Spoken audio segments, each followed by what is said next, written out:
I'm State Representative Marcus Riccelli, and welcome to my Olympia office.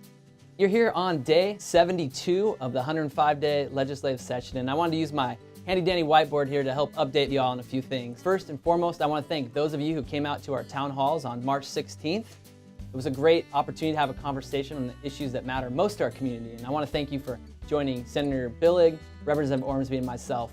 One of the things that I heard very clearly there was we need to focus more on our education, and that's not just K-12 education, that's the full continuum spectrum from early learning to K-12 to higher education.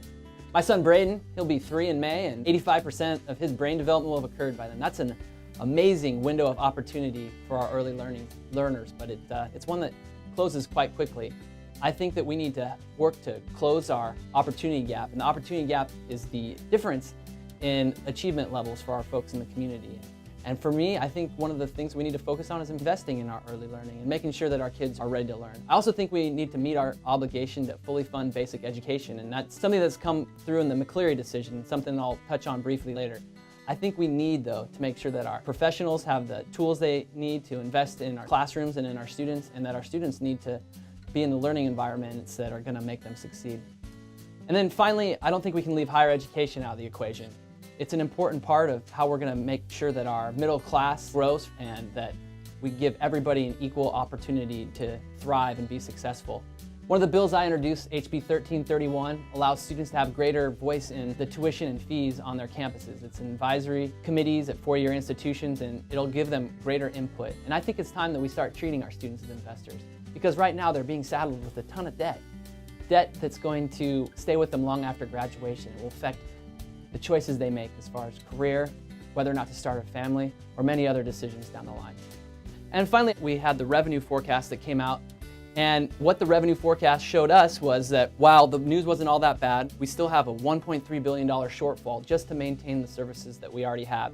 That includes restoring some of the cuts we made the last couple years. And then we mentioned the McCleary decision, which we believe will take around $1.4 billion to put us on the right track to fully funding education.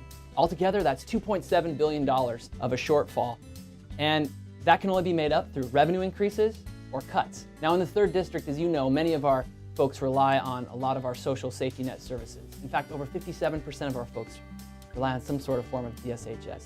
To me, budgeting is about our most basic values and priorities, and I'll continue to fight for our local priorities, things that matter most here in Spokane, and I will continue to make sure that our statewide priorities are being met so that we can all be successful as a state and ensure that everybody has a fair shot at succeeding. I want to close by letting you know every day I have this number up here, 137,226. That's the number of residents in the 3rd District, and I don't look at that as an aggregate number.